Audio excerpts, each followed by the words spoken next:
Oh, hey, Jeff Risdon here with the Daily DLP. It is Friday the 13th of February. Good luck to everyone out there. You might need it.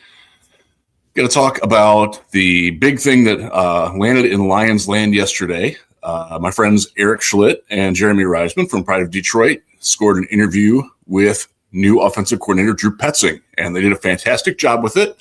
I would strongly encourage you to watch it. It was basically a Q&A. Petzing showed his personality, showed that he's, a very active thinker, a very funny guy, doesn't take himself super seriously, but also understands the seriousness of the moment. And I thought that he came across incredibly well. Thought Jeremy and Eric asked good questions. Definitely worth your watch, but just go over a few of the takeaways that I had from watching it. And there were a couple things that Petzing said specifically that really, really spoke to me and made me very encouraged from what I heard. And again, I covered him when he was in Cleveland, so I have probably more familiarity with most people in Lions land than about Petzing and what he does, what type of coach he is. But he sort of reaffirmed everything that I had been saying about him. And one of the things that came up, and it was one of the first questions, he was asked about his offensive philosophy. And I love his answer because he talked about how he doesn't have one. It changes based on the personnel, but he said it's built around the players you have and adjust it game to game based on the game circumstances, i.e. injuries. I've been belly aching, folks, for a long time. In every outlet that I have about how poorly the Lions did just that last season. When Sam Laporta went down, when Brock Wright went down, they kept using two tight ends and they kept asking them to do the same things that Laporta and Wright could do, and they couldn't do it. It was maddening. They never really adjusted to having Graham Glasgow at center instead of Frank Ragnell. But Glasgow's limited, but there are things that he does do well. And I thought that asking him to pull off the same things that Frank Ragnell did was unrealistic, and it hurt the run offense specifically. Petzing basically assuaged all those fears with that sort of a comment. That is exactly what we should want to hear as Lions fans. They're getting away from, that next man up. Like, again, next man up, it's a fantastic slogan. As far as a plan, not so much. And we saw that in 2025. So that made me excited. He talked about his influences a little bit too. And he talked about how he drew from everywhere, including defensive coaches. And I thought, again, I'm not going to directly quote him here. You should watch the video that he did with Jeremy and Eric. It's worth your time. But I thought he talked about how he can learn from defensive coaches, and he did actually coach defense a little bit back in the day, about how they see things, how they see his offense, how they can help tweak his offense by, what are we seeing in this formation? What are we seeing, what you want to do? Do we have tendencies that we need to break? Things like that. I thought he addressed that very well. So it was nice to see Petzing get in on that. Just reading off my notes here. Talked about how North Turner was his basic one of his early influences, but also Kevin Stefanski. They are very divergent offenses. North Turner is sort of the Air Coryell. He is the downfield attack. The quarterback generally reads long to short, but there's also a power run game element to that. If you remember the Air Coryell Chargers back in the day, and I'm fortunate enough that I do remember that, where they ran with Dan Fouts, and they ran three wide receivers, and everybody's like, whoa, you can do that? And they had Kellen Winslow as a tight end who could move all over the field. Teams didn't really do that. But they also had Chuck Muncie, 240-pound running back with the goggles, who could power through. And that's sort of the dynamic that the Lions have with David Montgomery.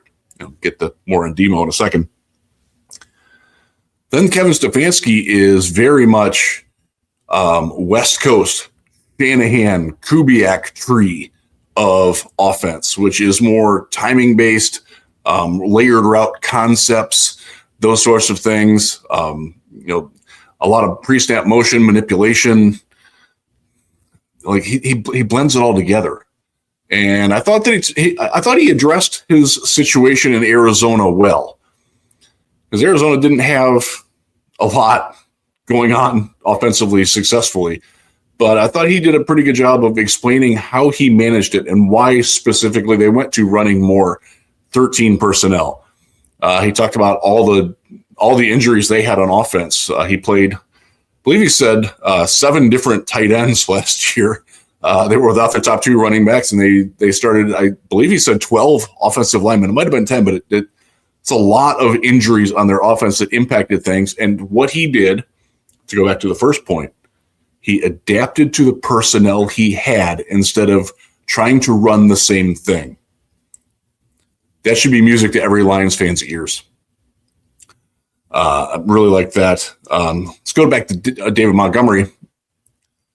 All this talk about Demo possibly going away, I've always thought it was poppycock. And after hearing him talk, like, unless David Montgomery really doesn't want to be in Detroit, he's going to be here and he's going to be a big part of this offense. Petzing did talk about the use of 2-back sets, and he said, we're going to get our best personnel on the field to take advantage of the situation. Again, I'm paraphrasing. I'm not directly quoting him. I'll go back to his time in Cleveland when they had Nick Chubb and Kareem Hunt.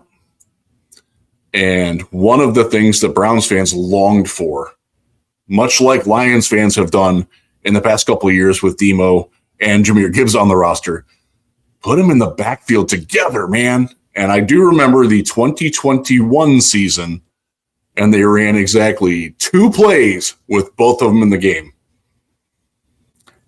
I'm hopeful that he sees the value in having that. But again, with all the weapons that he's got at his disposal in Detroit, presuming that Laporta comes back healthy, presuming that Wright comes back healthy, like Amon-Ra, J-Mo, Tesla emerging, Gibbs, Monty, there are so many different ways for him to attack, and he's clearly very excited about it. So that was very nice to see. He talked about his relationship with Goff already, how much input Goff is going to have. It's significant. I'm glad that he's already established that relationship and figuring out what Goff is comfortable with, what he's not comfortable with. That's sort of the way that Ben Johnson approached it in the year when Ben Johnson was going in as a new offensive coordinator. Goff was a big part of establishing the offense and having input on what he liked and what he didn't like in the offense. And I think Petzing is very open to that. And that is not something that we saw from John Morton, unfortunately. So liked what I heard a lot. Get to see some of Petzing's personality. Talked about how Mike Kafka was in the other room right there with him. So, they're clearly working together okay. They did actually, Petzing actually coached Kafka. I knew that they were in Minnesota together. I didn't realize that he was actually his coach when Kafka was still playing quarterback. So that was kind of cool. Just a couple other things. He said a quote, "What we did no longer fits what we have," in explaining why his offense changed. Again, reinforces the point. He's not going to keep trying to hammer a square peg into a round hole. I think that's a very good development for the Lions. And this is something that I think we should celebrate and be happy about. So, Drew Petzing, props to you, dude. Good interview. Good for you for doing it. Good for you for doing it with Jeremy and Eric and Pride of Detroit. They're good people. They're a great outlet. I would strongly encourage everybody to check their stuff out. They did a good job with this one. And props to the Lions and Eamon Reynolds for setting that up, too. That was good job, guys. Let's get into the prospect of the day. It is Friday the 13th. I don't want to be stricken down for this, but a lot of Lions fans probably aren't going to like this because today's prospect is this guy, Florida center Jake Slaughter. And I'll just come out right away. I am not nearly as big of a fan as a lot of folks are on Slaughter. I see him being talked about as a potential first-round sleeper. I see him talked about as instant starter, second-round pick. plug and play. And I don't necessarily see that. It doesn't mean that I don't think he's a good player, though, or a good prospect. Let me pull up his little skinny thing here. Jake Slaughter, 6'4", 303 pounds. That got measured that at the Senior Bowl. I mistyped that for those of you reading along. By the way, thank you for liking and subscribing. You get to know when we put these out. These, by the way, these slides, you'll see them again as I do positional rankings. We have the edge for every round coming up. Hopefully I get that done today. And you'll be able to read that on Saturday over the weekend. Read it to your Valentine. Make her wonder why she's with you. Or if you're a lady, first off, good job, ladies, for tuning in. Thank you for your fandom. You can whisper sweet nothings in his ear. Like, he's got a high football IQ. Really, really good range off the snap. And he can take 2 steps in any direction and engage very nicely. Probably the best thing that I like about Slaughter for the Lions specifically, he's got experience in duo blocking and he's fairly good at it. He is not a people mover, but he can get in with a duo block. He can get out in space and he's pretty good. I don't want to say he's great at it, but he's pretty good at engaging the linebacker or a backside end or a box safety. Again, it's not.